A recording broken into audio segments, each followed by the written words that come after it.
जिस शख्सियत को दावत देने वाला हो वह किसी तारफ की मोहताज नहीं,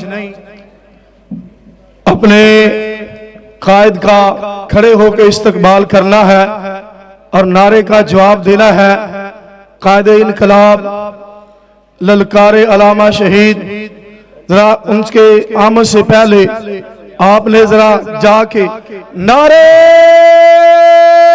तकबीर, इस तरह नहीं, मैंने गुजारिश की है पूरी कॉन्फ्रेंस में, मैंने आपको तंग नहीं किया, खड़े होके जरा सुस्ती दूर हो जाएगी। नारे तकबीर, नारे तकबीर, अलामा तारक महमूद यज़दानी साहब। मेरी ख्वाहिश थी कि मेरे दो भाई यहां बैठे हुए हैं, अबू बकर माविया साहिब और नईम उर रहमान साहिब, वो खिताब फरमाते, मैं दुआ कर देता।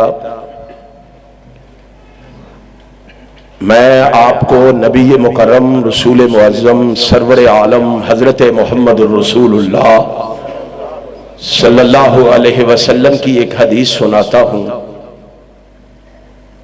जिसे इमाम बुखारी ने सहीह बुखारी में बयान किया है। आज इस तीसरी कॉन्फ्रेंस में मुझे हाजिरी का मौका मुयस्सर आया है। आज इस तीसरी कॉन्फ्रेंस में मैं भी मौजूद हूं और मेरे अहबाब और साथी भी मौजूद है, यूथ फोरस के शहीन और शहबाज भी मौजूद हैं, आप भी मौजूद हैं। लेकिन आज की मजलिस में हमारा भाई कारी अब्दुल मतीन असगर रहमहुल्लाह मौजूद नहीं है। उनके बारे में हम इतना ही कहेंगे, अल्लाहुम्मा अग़फ़िर लहू वरफ़ा दरजातहू फ़िल महदिय्यीन वख़्लुफ़ फ़ी अक़बिही फ़िल ग़ाबिरीन, अल्लाहुम्मा अग़फ़िर लना व लहू या रब्बल आलमीन। और मैं इन भाइयों के लिए दुआगो हूं जिन्होंने रात दिन एक करके आज की कॉन्फ्रेंस के लिए मेहनत, कोशिश, तगदो, जिद्दोजहद की और अपने उस भतीजे के लिए भी दुआगो हूं कि अल्लाह हमारे उस भाई की निशानी को कामयाबियों से हमकनार फरमाए। नबी पाक सल्लल्लाहु अलैहि वसल्लम सहाबा से एक खुतबा इरशाद फरमा रहे थे और खुतबा इरशाद फरमाते फरमाते आप फरमाते हैं, मेरे सहाबा, यतकारबुस ज़मानो,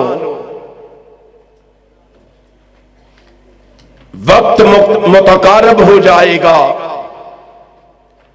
यानी बिगाड़ जल्दी फैलने लगेगा। फिर आपने फरमाया, वयुक़बज़ुल इल्मु,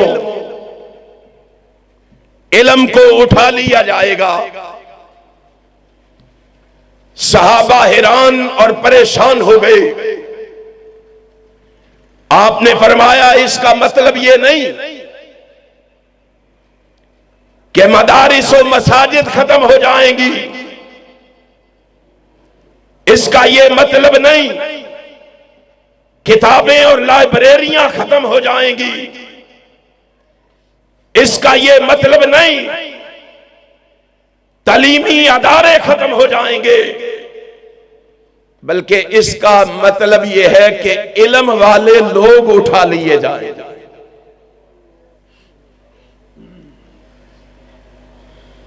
इल्म वाले उठते जा रहे हैं।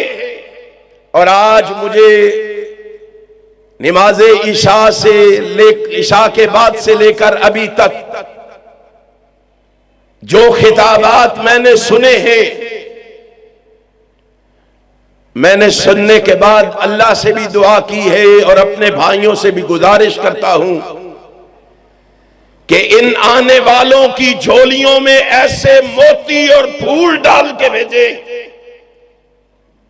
इल्म के ऐसे मोती और जेवर दे के भेजे कि इनके आने का कोई फायदा हो। अलमिया ये है कि हमारे स्टेजों के वारिस, महराब व मिंबर के वारिस जाहिल बन गए, उलमा उठते जा रहे। मुझे कहां याद आए मनाज़िर इस्लाम हाफिज अब्दुल कादर रोपड़ी रहमतुल्लाह अलैह, शेखुल कुरान हजरत मौलाना मोहम्मद हुसैन शेहुपुरी रहमतुल्लाह ताला अलैह, कैसे आलिम बाअमल लोग थे। बहावल नगर की सरजमीन पर उस इलाके में जलसा हो रहा था, यही मंजर था। खुले आसमान के नीचे प्रोग्राम हो रहा था। हाफिज अब्दुल कादर रोपड़ी रहमतुल्लाह अलैह ने 2.5-3 घंटे तकरीर की। बाद में शेखुल कुरान की बारी आई। अभी शुरू ही किया था, खिताब तो बारिश बरसने लग गई। आसमान से रहमत का मी बरसने लग गया। कैसे वारिस थे हमारे महराबो मिंबर के, कैसे खुतबा थे हमारे। अल्लाह शेखुल कुरान और हाफिज अब्दुल कादर जहां लेटे हैं उनकी कब्र को मुनव्वर फरमा दे। शेखुल कुरान ने आसमान की तरफ चेहरा उठाया। ओ अहले हदीसो, तुम किन के वारिस हो?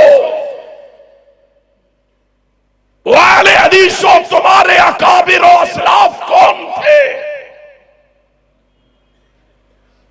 शेखुल कुरान रहमहुल्लाह ने आसमान की तरफ निगाह उठा के अपने उस धीमे से प्यारे से लहजे में कहा, अल्लाह मैनू ते कुरान दी बारिश पा लैन देंदा, फिर तू बारिश पा ले। हजारों का मजमा गवाही देता है, कहता है अल्लाह की कसम। शेखुल कुरान की जुबान से इतने ही लफ्ज निकले थे, बारिश उसी वक्त थम जाती